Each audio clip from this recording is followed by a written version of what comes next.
दूसरे हो जाएंगे। और चलिए 3C के जिस फार्मूले में अब हमको चलना है, मैंने आपसे कहा था काउंटिंग, उसके बाद मैंने कम्युनिकेशन की बात की, अब मैं बात कर रहा हूं कैरेक्टर की। कैरेक्टर की बात कर रहा हूं तो कैरेक्टर का मतलब होता है शरीर, फिजिकल बॉडी, मन, माइंड और सोल, आत्मा को समझना। आप साइंस के विद्यार्थी हैं, जब भी कोई चीज पढ़ते हैं पूरा एनालिसिस करते हैं। विज्ञान का मतलब ये होता है, विज्ञान का मतलब जो नहीं है उसको जान लेना, वो साइंस है। लेकिन स्पिरिचुअल साइंस क्या कहता है? अध्यात्म का विज्ञान ये कहता है जो है उसको जान लेना। ये फर्क है विज्ञान में और अध्यात्म में। आपके पास कुछ है और वो आत्मा है, और वो कोई विज्ञान नहीं बता सकेगा, वो तो अध्यात्म बताएगा।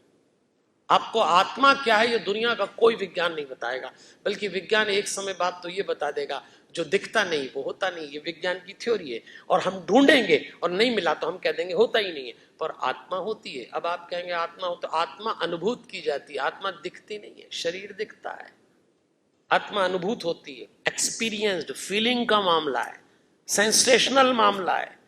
फिर भी अगर आप पूछें कि आत्मा कैसी होती है, तो मैं उदाहरण देता हूं कि आत्मा जानना हो तो इस दृश्य को याद करना, जब आप लंबे समय बाद अपनी माँ अपने पिता के गले लगते हैं, सगे भाई बहन के गले लगते हैं, अपने मित्र के गले लगते हैं। आप जरा एक बात बताइए, 40 साल का बाप हो, 16 साल की उसकी बेटी हो, दोनों जब गले लग रहे हो, एक स्त्री और पुरुष की देह की मिलन हो रही है, लेश मात्र वासना नहीं होती।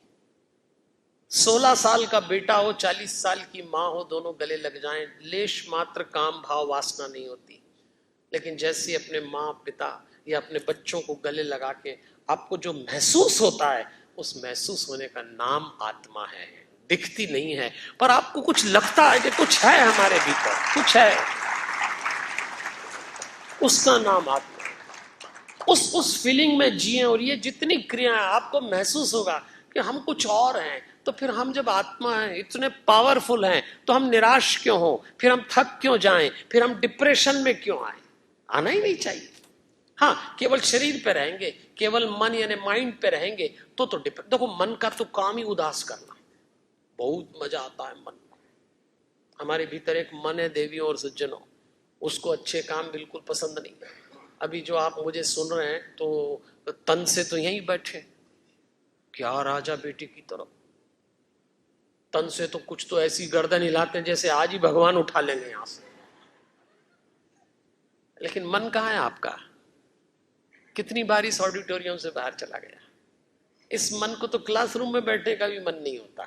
आप बैठे, मन घूम रहा है, मोहल्ले में घूम रहा है, दोस्तों के साथ घूम रहा है, मॉल में घूम रहा है, पार्टी शार्टी तो चाहे जब मना लेता है। बैठे हैं पर काम चल रहा है, किताब खोल लो, मन अपना ही कार्यक्रम दिखा रहा है। अच्छा, पकड़ पकड़ा के ले भी आओ उस मन को कि जरा बैठ जा बैठ जा, पंडित जी कुछ बोल रहे हैं सुन ले। पंडित की नहीं सुनेगा, सबसे पहले आसपास झांकेगा, अच्छा ये भी आए हैं, ये भी आए हैं। एक दूसरे के शरीर के आर पार जाना तो इस मन को पहला काम पसंद है।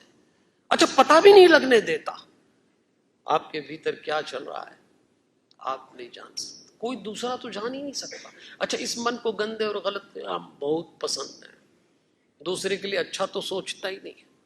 सार्वजनिक रूप से स्त्री पुरुष से बात करे, पुरुष स्त्री से बात करे, कितने शरीफ, कितने कुलीन, कितने चरित्रवान नजर आते हैं, पर उस समय आपके भीतर जो चल रहा होता है दो ही लोग जानते हैं, आप और आपका मन, तीसरा नहीं जानता। बुरा मत मानना। देखो चलो आज एक काम निपटा ही लें, फिर पता नहीं अगली बार कब मिलना हो। साइंस और टेक्नोलॉजी के टाइम में बेटा कितनी किस्म की मशीनें बन गई, एक से एक। 15-20 साल पहले किसी ने सोचा था कि ऐसी मशीन आएगी कि बटन दबाओ तो पैसे निकल आए एटीएम के?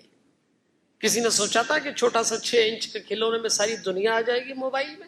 नहीं सोचा।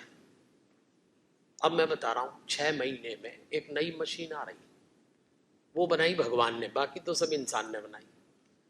और उस मशीन की खूबी है, उस मशीन की यह खूबी है कि यदि वो मशीन आपकी छाती पर लगा दे तो पिछले 2 घंटे में आपके मन ने किसी के बारे में जो भी सोचा और किया उसका छपा हुआ प्रिंट आउट निकल आएगा। वो मशीन मेरे पास एक सैंपल की है, अगर मैं अभी आपकी छाती पे लगा दूं और आपने 2 घंटे में आपके मन ने 2 घंटे में किसी के लिए भी जो सोचा और वो किया उसका प्रिंट आउट यही हॉल में निकल आए, तो आप सब एक दूसरे का 13वां इसी हॉल में कर दो बेटा, घर भी नहीं जाओ, यही हाँ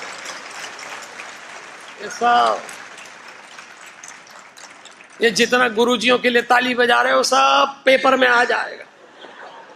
ये जितना यार दोस्तों के साथ बैठे हो, तू मेरा खास, तू मेरे, सब धरे रह जाएंगे। ऐसा है ये मन। ये मन आपको उदास करता है, ये मन आपको अनुशासनहीन बनाता है। इस मन के भरोसे मत रहना। इसलिए मैंने आपसे कहा शरीर को क्रॉस करके मन को आत्मा पे जाइए, तब कैरेक्टर बनता है। उसको कहते हैं चरित्र। अभी जो हमारा दिखता है इसको कहते हैं पर्सनालिटी। पर्सनालिटी और कैरेक्टर में फर्क है। पर्सनालिटी वो होती है जो दूसरे आप में देख रहे हैं, कैरेक्टर वो होता है जो आप खुद में देखते हैं। चरित्र बनाइए, जिंदगी में चरित्र काम आता है। इसलिए शरीर, मन और आत्मा को समझना, और इसको जितना समझ जाएंगे उतना आपका काम आसान हो जाएगा। और चरित्र पर टिकना बच्चों, आज की पीढ़ी को कैरेक्टर का कोई मतलब नहीं है। वो कहती सक्सेस होना चाहिए, रिजल्ट मिलना चाहिए, पर मैं कहता हूं चरित्र बचाना। तो सक्सेस के बाद भी पीस भी आएगी लाइफ में, पर चरित्र नहीं बचा तो सफल लोग भी अशांत पाए गए। एक से एक बड़े टाइकून डिप्रेशन में आए, क्योंकि कैरेक्टर नहीं बच पाता। आपको अभी से काम करना चाहिए कैरेक्टर पे, वरना आज जो सोसाइटी है वो तो शायद आपको कैरेक्टर ना दे पाए। आपको खुद अपनी फैमिली से, पेरेंट्स से, टीचर से, जिस इंस्टीट्यूट में आप हैं, आकाश इंस्टीट्यूट, आपको जो भी दे रहा है उसमें कैरेक्टर भी दे रहा है। केवल एजुकेशन, करियर नहीं दे रहा, एक विजन दे रहा है आपको। एक सबसे बड़ी चीज चरित्र बनेगा आपका। और आज क्या चरित्र हो गया लोगों का। देखो किसी ने एक पंक्ति लिखी है, बुढ़िया लड़खड़ाई तो कोई झुककर उठाने को तैयार नहीं हुआ। बुढ़िया लड़खड़ाई तो कोई झुककर उठाने को तैयार नहीं हुआ। और गोरी का झुमका क्या गिरा, सारा बाजार घुटने पे आ गया।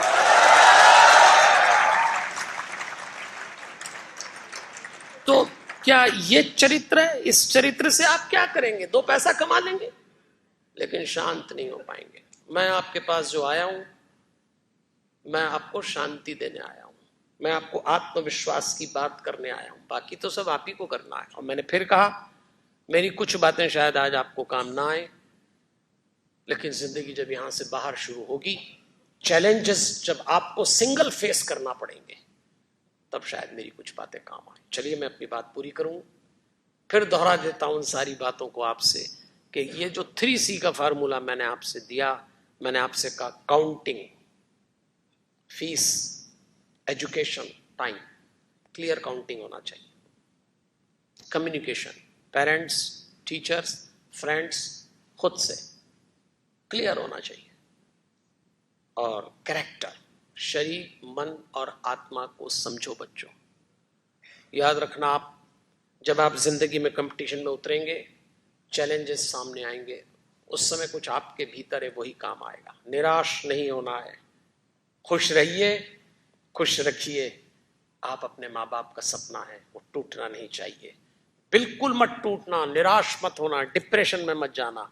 मैंने आपको एक छोटी सी विधि बता के अपनी बात पूरी करूंगा। आपको कभी उदासी घेरे, अज्ञात भय सताए, आपको कभी ऐसा लगे कुछ ठीक नहीं लग रहा है, मुझे नहीं मालूम आप में से कितने लोग हनुमान चालीसा को जानते हैं, पर अगर जानते हो तो उसमें एक चौपाई आती है, उस 37 नंबर की चौपाई है, याद होगा, जय जय जय हनुमान गोसाई। मैं बहुत प्रसन्न हूं कि आप में से कईयों को स्मरण। अब सुनिए, अपने इस हाथ को उठा के यहां लगाइएगा, तो यहां आपका एक चक्र है, उसको अनाहत चक्र कहते हैं। प्लेक्सस मेडिकल भाषा में ये कार्डिक प्लेक्सस है। आप यहां हाथ रखिएगा, ये निर्भयता का चक्र है। इस चक्र को हल्का सा यहां प्रेशर करेंगे, और ये जो चौपाई है, जय जय जय हनुमान गोसाई कृपा करो गुरुदेव की नाई, सांस लेके मन ही मन इस चक्र पे बोलिएगा। अगर आप हनुमान चालीसा न हो तो आपके धर्म में, आपके मजहब में आपको जो मंत्र अच्छा लगता वो नाम लें और गहरी सांस लेके यहाँ थोड़ा सा प्रेशर बनाएं, आप पाएंगे अचानक आपको एक ताकत आ गई। ये इस चक्र का स्वभाव, मैं साइंटिफिक बात कर रहा हूं। और कभी उदासी बहुत घेरे तो आंख बंद करके दोनों भौहों के बीच में, हमारी माताएं बहनें जब बिंदी लगाती ना उसको थोड़ा सा नीचे आज्ञा चक्र है, अपने आज्ञा चक्र पे अपनी माँ की आकृति लाना, जिन्होंने आपको जन्म दिया, वो जीवित हो या ना हो कोई फर्क नहीं पड़ता, पर माँ की आकृति लाना।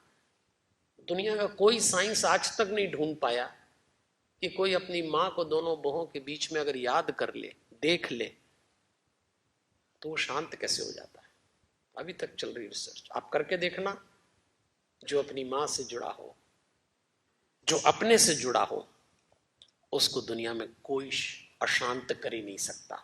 आप बड़े खुशनुमा इंसान हैं, आप बड़े सौभाग्यशाली हैं कि इस इंस्टीट्यूट, आकाश इंस्टीट्यूट में पढ़ रहे हैं, ऐसे लोगों के बीच हैं।